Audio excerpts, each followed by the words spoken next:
de la universalidad del Evangelio. Habla acerca de que son todavía, no sé si dijo John Piper en el video, 2.9, 2.8 billones de personas que están en grupos no alcanzados todavía. Entonces es algo que involucra la totalidad de la población en cuestión de ir y de llevar ese Evangelio. Pero para mí lo más importante no es solamente la necesidad que hay en el mundo, y hay gran necesidad, pero es la palabra mandato, porque eso para mí describe el concepto de soberanía. El concepto de soberanía. Si otra vez, si han estado con nosotros, el centro o la base de nuestra conversación de este verano ha sido en el libro de Daniel. Si tienen una Biblia, vayan al libro de Daniel, y quiero que vayan al capítulo número 7, porque en el capítulo 7 de Daniel encontramos el epicentro de este mensaje. Y el capítulo 7 de Daniel, empezando el versículo 13 y el versículo 14, son básicamente las descripciones de la soberanía de Dios. Y Daniel, estando en una condición de exilio, en una condición de tal vez de desolación, donde literalmente han sido conquistados, llevados prisioneros, es lo que podríamos llamar tráfico humano, abuso. Pienso en el concepto de inmigrar o forzar a inmigrar a otro país. Obviamente en nuestro valle estamos recibiendo por miles y miles de personas diariamente que están inmigrando a nuestro país o están inmigrando a Estados Unidos. Piensen en ese término, porque en ese contexto es que Daniel proclama la soberanía de Dios. Y la soberanía de Dios, como él la entiende, lo pone de esta manera: miraba yo en la visión, porque él es un vidente, él tiene la habilidad de interpretar sueños, la visión de la noche, en la que he aquí con las nubes del cielo. ¿Qué sucedía? He aquí que venía el Hijo de Hombre, y este ha venido o vino hasta el anciano de días, que es Dios. El Hijo de Hombre, Cristo, viene hacia Dios, y dice, y le hicieron acercarse delante del anciano de días. La soberanía es esta, de que cuando el Hijo se acerca al Padre es para esto. No es para que el hombre sea salvo, aunque el hombre va a ser salvo. No es para que haya redención al mundo, aunque hay redención para el mundo, pero es para que literalmente el Hijo reciba ¿qué cosa? Dominio. ¿Reciba qué cosa? Gloria. ¿Reciba qué cosa? Reino. El Hijo es aquel para que todos los pueblos, cuando el Hijo es coronado, exaltado, puesto en alto como el supremo, como el que ha recibido todo esto como dominio, gloria y reino, es entonces que todas las naciones, todas las lenguas, ¿qué van a hacer? Van a adorarle, que fue el propósito de Génesis, ¿no es cierto? Al principio de la creación, el hombre es creado, el hombre tiene dominio sobre la creación, nombra a los animales, está para sojuzgarla, está para administrarla, y parte de esa administración y dominio es que es la manera en que el hombre servía a Dios como administrador, como corona de la creación. El pecado entra. El pecado es cuando el hombre, en lugar de Dios, el hombre quiso ¿qué cosa? Quiso dominio. El hombre quiso ¿qué cosa? Quiso la gloria, y eventualmente el hombre quiso su propio reino. Entonces, cuando hay esa disyuntiva y esa separación entre Dios y el hombre, es entonces donde los pueblos, las naciones y las lenguas, en lugar de servir a Dios, se sirvieron ¿a quién? A sí mismos. Y es donde empieza el problema de todo ello. E inclusive el libro de Daniel es el producto de una nación, de un pueblo, de una lengua llamada Israel, que en lugar de servir al Dios de la Biblia, se sirvieron a sí mismos. Y la Biblia enseña que la paga del pecado es ¿qué cosa? Es muerte. Por lo tanto, la muerte en este caso para los israelitas es literalmente esa esclavitud que están teniendo. En ese contexto, vean lo que dice. Es que que es el Hijo de Hombre, que se aproxima al anciano de días, y el anciano de días, que es su padre, le entrega el dominio, le entrega la gloria, el reino, le entrega un dominio, el cual, ¿qué tipo de dominio es? Contextualicen lo que está diciendo, porque el dominio de Cristo, que lo pone en un contexto de eternidad, está hablándole a un pueblo, que es su propio pueblo, los israelitas, que tuvieron dominio por un tiempo, pero eventualmente, ¿qué le pasó al dominio de Israel? A través de los babilonios va a perderse. Eventualmente, vamos a leer ahorita en un momento, que aunque los babilonios están en control, el control de los babilonios también va a empezar gradualmente. ¿Qué cosa? En otras palabras, véame tantito, cuando pensamos en tu vida, en mi vida, en tus finanzas, tu matrimonio, esta nación, las naciones del mundo, todos sin excepción somos ¿qué cosa? Somos peregrinos, estamos aquí por un tiempo solamente, ¿no es cierto? Las fuerzas eventualmente se acaban. ¿Sí me explicó? O sea, todo es temporal, y él está recordando, dice él, el dominio de este que se le fue dado, su dominio es eterno, el cual, si acaso no hemos entendido que es eterno, es aquel que nunca pasa. El dominio de Él es aquel que tiene un reinado el cual no será, ¿qué cosa?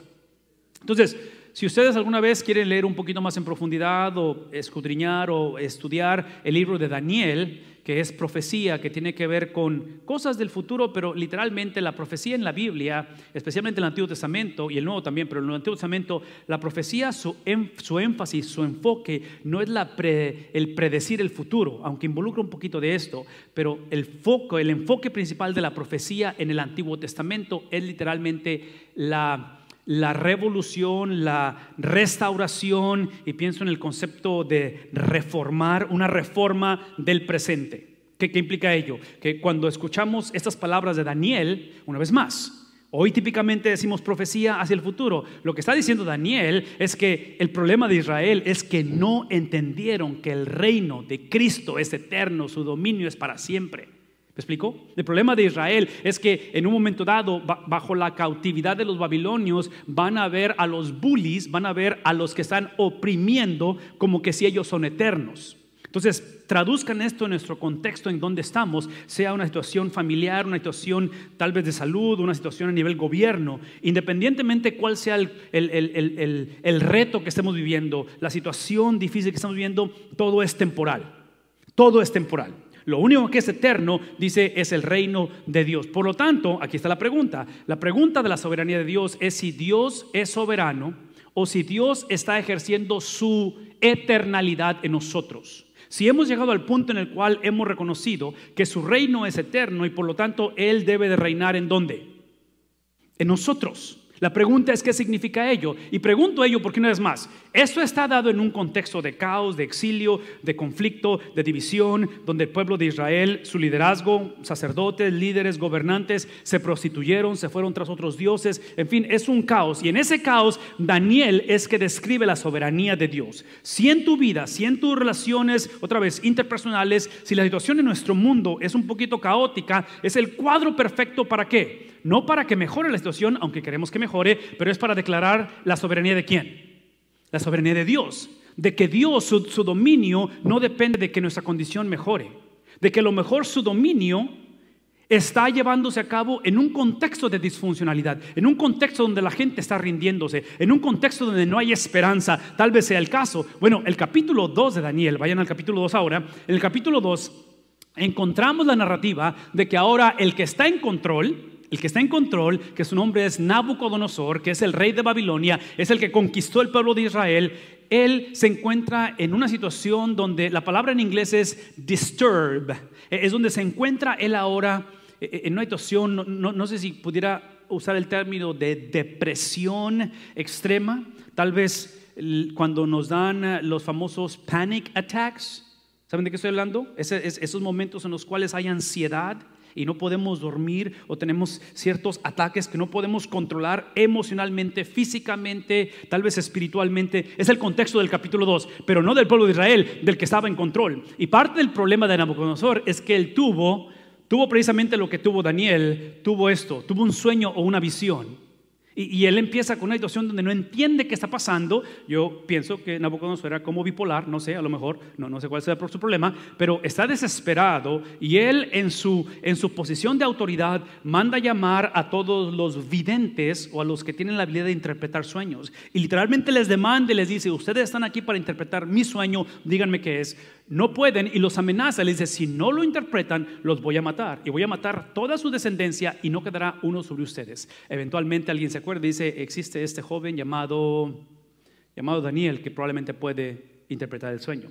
Daniel se aparece, ya se imaginan la película, ¿verdad? Aparece Daniel, le interpreta el sueño y a raíz de que Daniel le interpreta el sueño, observen la declaración de Nabucodonosor, capítulo 2, versículo 47. Ya me brinqué 46 versículos, ¿ok?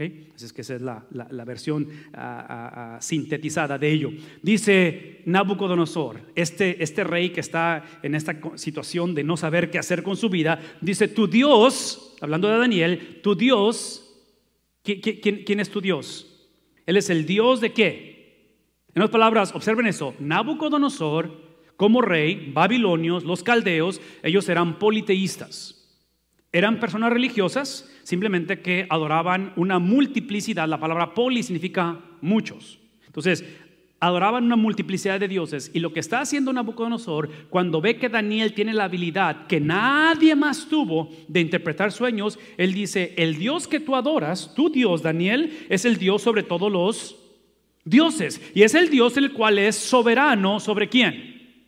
Sobre todos los reyes. Y otra vez, él está poniéndose debajo de Dios o del control de Dios, de tal manera que dice: tu Dios, esa es la razón por qué Él es soberano, es porque es Dios sobre todos los dioses, es porque Él revela todos los sueños, los misterios, todas las situaciones que se ven irreversibles, todas las condiciones que parecen no mejorar, Dios las revela. De tal manera que dice él: pues fuiste capaz, hablándole a Daniel, de revelarme este sueño, el cual era un misterio. Versículos 1 al 46 es el pánico, la desesperación, la conducta bipolar, la situación irreversible de este rey, que se ponen a pensar, y ustedes lo saben por experiencia y porque lo vivimos todo el tiempo, en una organización, en una familia, donde sea, si la cabeza está mal, típicamente hay un efecto de dominó, ¿verdad? Y todo se afecta. Si el papá está mal, si el matrimonio está mal, los hijos, si los líderes o el presidente o quien sea de la organización. Entonces pónganse a pensar el caos que había en Babilonia, porque el rey estaba mal. Entonces aparentemente lo que va a suceder es que este rey, al encontrarse con el Dios de Daniel, él va a encontrar la respuesta a su situación. Esta es la situación del rey y esta es la situación que quiero que piense por un momento. El rey va a tener que reconocer, al encontrarse con el Dios, una vez más, vean un momento, se encontró no con un profeta que puede revelar sueños, eso es importante, pero eso fue simplemente el vehículo para encontrarse con Dios. Entonces en este caso, el milagro o la habilidad de la revelación de sueños, el hecho de que sea un vidente, no puede ser en sí el enfoque de la historia. Tiene que ser hacia dónde lleva ello, porque lo que sucede es que Nabucodonosor, él siempre pensó que estaba en control. Literalmente esta es la nación más poderosa del mundo en ese tiempo en la historia. No hay quien le pueda hacer frente a él. Si ustedes leen el capítulo 2 en sus versículos anteriores, Daniel va a decir, eso es lo que va a decir Daniel: todo donde hay pasto, donde hay animales, todo lo que el ojo ve es tuyo, le está diciendo a Nabucodonosor. Tú eres Señor sobre todo esto. Entonces él estaba en control. Llegó un momento en el cual la situación se pone fuera de control y no sabe qué hacer él. ¿Alguna vez les ha pasado eso? Que sentíamos que estábamos en control y de repente pasa algo y perdimos ¿qué cosa? Y si tú eres como yo, una cosa que no me gusta es cuando la cosa está fuera de control. No me incomodan los retos siempre y cuando sean retos que pueda todavía controlar, ¿me explico? Pero cuando la cosa está fuera de control, típicamente reaccionamos como Nabucodonosor, versículos 1 al 46. Paniqueamos, amenazamos, entramos en momentos de pensar en suicidio, pensamos en depresiones, en fin, pensamos devastadoramente, ¿no es cierto? Es naturaleza de todo hasta cierto momento. Eventualmente Nabucodonosor, versículo 47 que acabamos de leer, llega a un punto en el cual tiene que reconocer que la única manera en que él va a poder gobernar es ponerse debajo ¿de quién? No de Daniel, del Dios de Daniel. Eso es lo que va a tener que hacer. Entonces, traduzcan esto en nuestro contexto, en la crianza de los hijos, en la cuestión económica, tal vez en nuestra salud. ¿Cómo es que nuestra vida, nuestro estilo de vida, cómo pensamos, cómo hablamos, cómo sentimos, está describiendo uno de ellos? Porque en mi mente, cuando pienso en la historia de Daniel, que estoy hablando del Antiguo Testamento, hay personajes en la Biblia que son antes de Daniel y hay uno que está después de Daniel que pasan exactamente por lo mismo. Y me refiero en este caso al fundador o al creador de la nación de la cual estamos hablando, que es Israel, el pueblo judío. Su caudillo, su iniciador, el plantador, si quiero usar el término de una iglesia, el plantador de esta nación, su nombre es Moisés. Y si recuerdan la historia, tiene 80 años de edad, él está pastoreando ovejitas en el desierto y se encuentra con una zarza que está, ¿qué cosa? Que está ardiendo. Y el reto no es que la zarza ardía, pero que no se consumía. Y no solamente que no se consumía esa zarza, pero eventualmente la zarza empieza a hablar. ¿Recuerdan la historia o no recuerdan la historia? Y empieza ese diálogo entre la zarza y Moisés, que suena bastante fantasioso, suena así como una película de Shrek o de X-Men, donde está hablando con una planta y aparentemente es la experiencia de encontrarse ¿con quién? Con el fuego consumidor que es Dios mismo. De tal manera que Dios le habla y le dice: el lugar en el que estás es santo, por lo tanto quita, ¿qué cosa? El calzado de tus pies. el punto es este: cuando entra este diálogo entre Moisés y Dios, que es la nación, el nacimiento de la nación de Israel, es ahí donde Moisés lo primero que hace, y no se les ha pasado esto, lo primero que hace Moisés cuando se encuentra con Dios es cuestionar quién es Él. Porque si ustedes recuerdan, Moisés lo primero que dice es que yo soy tartamudo y yo no puedo ir a liberar al pueblo de Israel. Está reconociendo sus impedimentos. ¿Me explico? Entonces tiene una crisis de personalidad, tiene una crisis de que yo pensaba que era pero me pasó esto y ahora pienso que soy esto. Sí, de chiquito siempre me dijeron que era esto y ahora me siento de esta. ¿Sí? ¿Alguien está conectando con esto? Una crisis de personalidad. Eventualmente, cuando Moisés cede al llamado de Dios y entiende, ahora hace otra cosa que también para mí es el proceso de esto que está pasando en Nabucodonosor, de estar en control, de perder control y eventualmente de ceder el control a Dios. Y es donde Moisés hace esta pregunta: ok, voy a ir, aunque no puedo hablar, voy a ir. Pero mi pregunta es, cuando me pregunten quién es el que me envía, ¿qué les voy a decir? Y Dios le dice: yo soy el que soy. Entonces Moisés cuestiona su persona y después cuestiona ¿qué persona? La de Dios. Entonces, ¿no se les ha pasado a ustedes que en un momento dado cuestionan quiénes son? O eventualmente cuestionan si realmente Dios existe, si realmente Dios es real. ¿Sí me explico? Esa estira y afloja de identidad Moisés lo está viviendo. Gracias a Dios encontramos que ambos cuestionamientos no son pecado en sí, eventualmente son lidiados a través de obediencia. Moisés va y hoy tenemos literalmente en el Medio Oriente un pedazo de tierra que se lo están disputando, que es el producto de esa conversación de uno que no podía hablar y otro que no sabía quién era el que le estaba hablando, que es Dios. Así es que cosas grandes suceden cuando pensamos que estamos en control, perdemos el control y eventualmente ¿qué hacemos? Cedemos el control. ¿Qué acerca de Josué? Me encanta la persona de Josué porque es el que es el precursor, es el que le sigue a Moisés, que en este caso es el discípulo de Moisés. Por 40 años en el desierto Moisés lo discipuló y eventualmente Moisés sube al monte a tener un tiempo con Dios y nunca regresa. Nunca supieron de él. Lo último que vieron es un selfie que se tomó ahí en la montaña, pero de ahí en fuera no supieron qué pasó con él.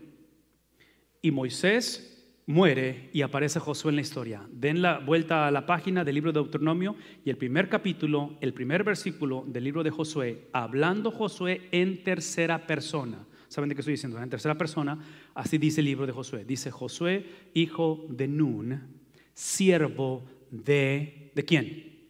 Siervo de Moisés. ¿Qué es el punto?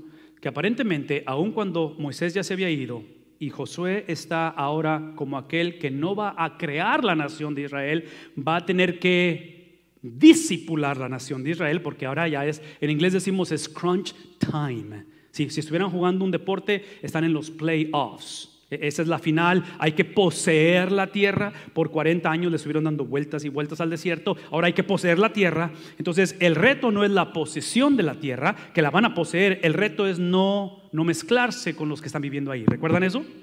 El reto no es mezclarse en creencias, inclusive Dios les prohíbe que se casen con ellos, no porque Dios está en contra de matrimonios interraciales, pero Dios está en contra de matrimonios de interfe, de fe que se mezcla. Entonces lo que hace Josué es que él describe su persona como el siervo de Moisés y Dios dice: no, tú no eres el siervo de Moisés, lo fuiste por 40 años, ahora eres el discipulador de una nación. Josué tiene que hacer una transición de personalidad, de decir: por 40 años todo lo que he sabido es la tutela, el amparo, el discipulado, la guianza, la dirección del hombre que es el creador de la nación, el que recibió la ley, el que se encontraba con Dios cara a cara. ¿Me explico? Y por primera vez él tiene que enfrentar no solamente una nueva generación de hombres y mujeres que literalmente necesitan ser ¿qué cosa? Discipulados, pero ahora tiene que enfrentarse a las naciones en guerra. Entonces en ese momento Josué hace una transición de personalidad. Eventualmente encontramos el capítulo 4 del Evangelio de Lucas, Mateo, Marcos, Lucas, capítulo 4, donde antes de iniciar su ministerio terrenal, Cristo a la edad de 30 años es llevado por el Espíritu al desierto, donde pasa ¿cuántos días? 40 días y 40 noches. ¿Haciendo qué? Estando en oración, sin comer o sin beber nada. Eventualmente al final de su ayuno, al final de su oración, se le presenta, ¿quién se le presenta? El tentador, el acusador, Satanás. Y le presenta 3 retos básicamente. Y uno de ellos tiene que ver con la necesidad legítima que él tenía de comer. Y le dice, estas piedras conviértelas en pan. ¿Qué es el punto? De que Cristo, aun cuando su necesidad física era legítima, Él toma su necesidad y la usa como vehículo para engrandecer a Dios. Hoy en día el reto de nuestra generación en discipularnos unos a otros es tomar las necesidades que tenemos, y tenemos necesidades. Hay necesidades económicas, hay necesidades familiares, hay necesidades emocionales, hay necesidades sexuales, hay necesidades en la identidad del individuo. Y una vez más, yo no entiendo la complejidad del ser humano, psicológica, emocional, sexual, no la entiendo, pero lo único que sé es que Cristo siente el modelo donde la necesidad que Él tenía no se convirtió en su Dios. Su necesidad fue el vehículo para declarar la grandeza de Dios. Todo esto es obviamente ejemplificado en la vida de este joven llamado Daniel, porque así como Daniel tiene que pasar por esta transición de tal vez de persona, de identidad, inclusive de quién es Dios en su vida, encontramos que al revelar el sueño a Nabucodonosor, lo que va a hacer Nabucodonosor en el versículo 48, después de que le revela el sueño, después de que hace lo que tiene que hacer, le dice de qué se trata su sueño, el versículo 48 es cuando Daniel se va a Hollywood. Daniel en su cuenta de Twitter, de Facebook, de Instagram, se le llena con millones de seguidores. Este es el tiempo en el cual Daniel se va viral, decimos en inglés. ¿Por qué? Porque observen lo que pasa con él. Es que el rey, el cual está en una posición de autoridad, pone o le da a Daniel, ¿qué cosa? ¿Qué le dio? Un puesto. En otras palabras, ese es mi punto, de que estos 3 personajes que vemos, los vemos como héroes, como el fundador de una nación, como el discipulador de una nación y como el cumplimiento de una nación. Son los héroes de la historia, ¿no es cierto? Entonces tienen un final bonito, tienen un final en el cual hay crisis en sus vidas, pero salen triunfantes. Entonces piensen en Daniel. Daniel está experimentando la cúspide de su éxito como profeta, como vidente, como siervo de Dios, y es puesto en una situación de prominencia. ¿Qué significa ello? Qué bueno que preguntaron. Significa que es, ¿qué cosa? Es gobernador de la nación más poderosa del mundo. Es puesto en una posición en la cual es ahora, ¿qué cosa? Entonces, de esclavo a gobernador, de esclavo a jefe de los demás videntes o de los más sabios. Ese es el momento en el cual Daniel, una vez más, es puesto en una posición en la cual es una posición de gran influencia. Para nosotros es simplemente entender que Daniel es retado. Ese es el reto de Daniel. Es llevar su influencia, su liderazgo, a entender que el liderazgo es sin sentido. Que la posición que tenemos nosotros como padres, como hijos, como hermanos, como abuelos, como sobrinos, como estudiantes, como trabajadores, es sin sentido. ¿Por qué?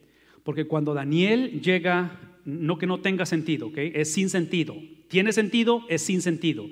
Es de que Daniel, cuando llega a esta posición de autoridad, él tiene que aprender a navegar su influencia más allá de los sentidos. Porque si se basa en los sentidos, en otras palabras, eso es lo que quiero que entendamos. Si se basa en los sentidos, esa es la manera en que me gustaría que el libro estuviera escrito, lo cual no está así. Es que luego de que recibió la revelación el rey, Daniel le profetizó o le revela el sueño, es que el rey puso o regresó a los judíos a su tierra, liberó al pueblo de Dios, hubo avivamiento en la tierra, el rey reconstruyó el templo de Salomón. Eso no dice la Biblia. En otras palabras, Daniel es puesto en algo prominente como gobernador y jefe, es puesto y se va a Hollywood en una situación donde las circunstancias no han cambiado. ¿Sí me explico? El contexto del sistema es un contexto que va en contra de liderar correctamente. Entonces piensen o traduzcan esto en que somos una nación que estamos a unos cuantos meses de elegir un nuevo presidente. ¿Cómo le hacemos para elegir líderes a nivel local, a nivel estatal, a nivel distrito escolar? ¿Cómo le hacemos para ser padres de familia, para ser esposos, solteros? ¿Cómo le hacen ustedes para elegir un futuro cónyuge? Que su liderazgo, porque todos sin excepción tenemos algo de influencia. Todos sin excepción se nos ha depositado algo, sea tiempo, sea dinero, cualquier cosa. ¿Cómo le hacemos para que no guiemos o no estemos gobernando o dirigiendo la vida basado en los sentidos. Porque lo que nos damos cuenta con Daniel es que él tiene la habilidad no necesariamente de que niegue los sentidos, no necesariamente de que él pierda contacto con la realidad de la vida, es simplemente que él usa sus sentidos, lo que ve, lo que escucha, lo que prueba, lo que huele, lo que siente, lo usa como el vehículo para engrandecer al Dios que gobierna sobre las circunstancias. Y menciono todo esto porque una vez más, y necesito acabar con esto, estamos en una situación como iglesia, como familias, como generación, sobre todo con la cantidad de gente que está llegando de otros países, la transformación de nuestra generación. La serie se llama Discipulando en una cultura post-cristiana. Esa es la realidad. Entonces, mi punto es este.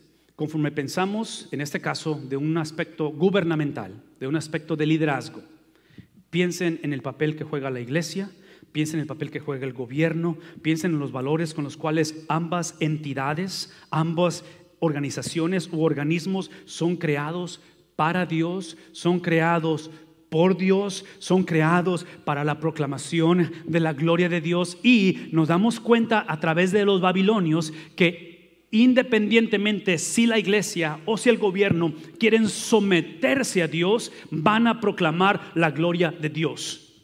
No importa quién seamos, qué hagamos o cómo estemos, la gloria de Dios es algo no negociable. Dios no está en el cielo esperando que como nación, como familias, como individuos, eventualmente nos caiga el 20, como decimos, y realmente empecemos a vivir una vida que place a Dios. Dios es el Dios que aún en nuestra rebeldía, y el pueblo de Israel lo está ejemplificando, Dios en la rebeldía de Israel, Él se va a glorificar. Es obvio que parte de la glorificación de Dios es que Israel va a experimentar las consecuencias de su rebeldía. Dios es tan grande que tomando una nación como los babilonios, que viven completamente sin temor a Dios, Dios va a usar la maldad del mundo para traer gloria a su nombre. Una vez más, no estoy implicando que Dios es el creador de la maldad, no estoy implicando que Dios se goza en que el hombre sufra. Todo lo que estoy diciendo es que la gloria, la magnificencia de Dios no depende de la obediencia del hombre.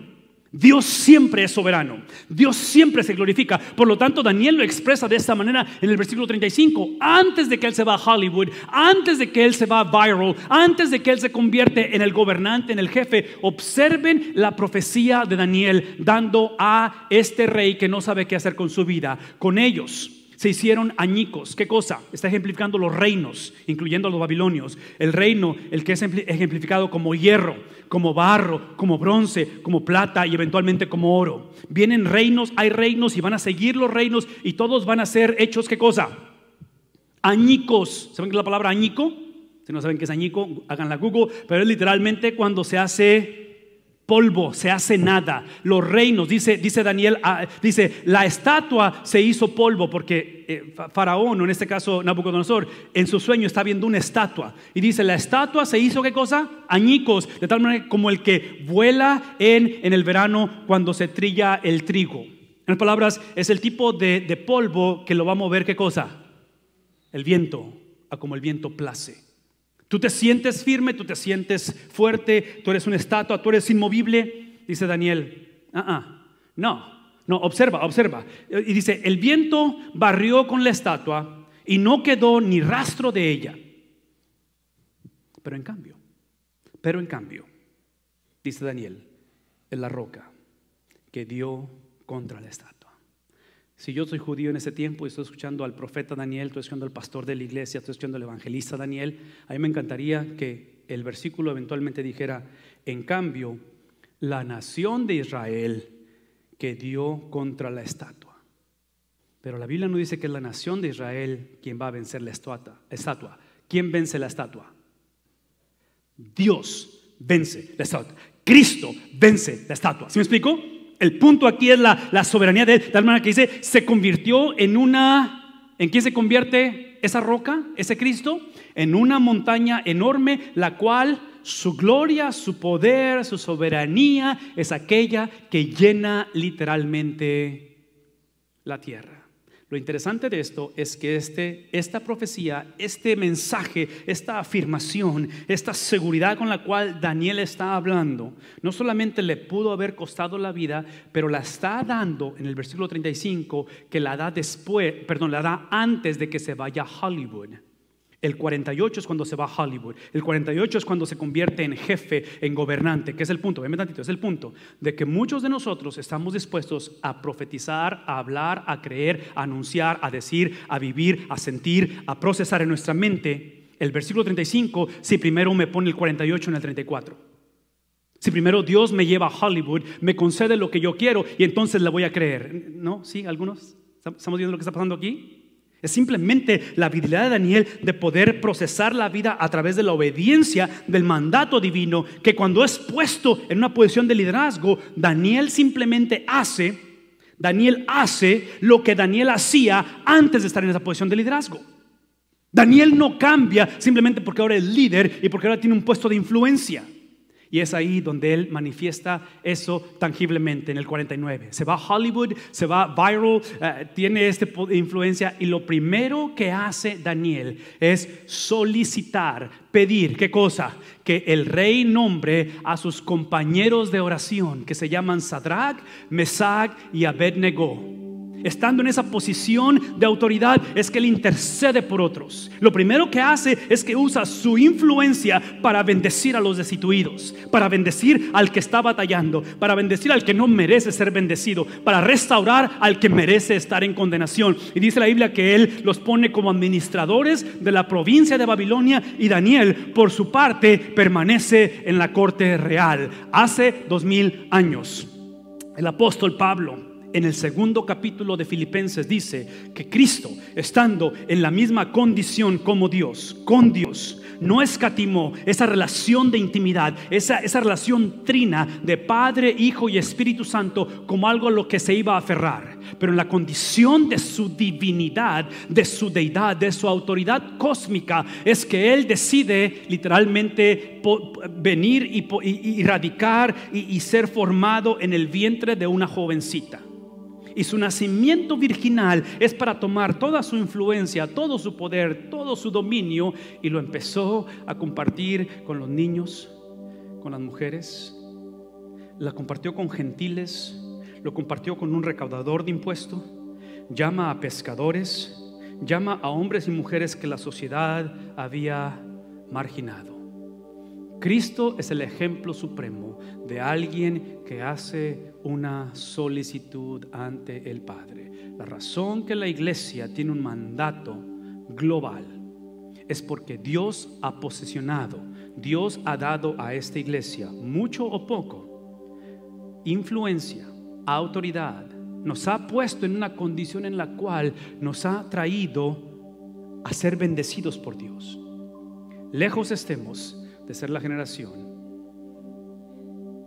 que por algún momento pensemos que es por nuestros méritos, que es por nuestras credenciales, que es por nuestro propio alcance, autosuficiencia, que Dios nos ha bendecido.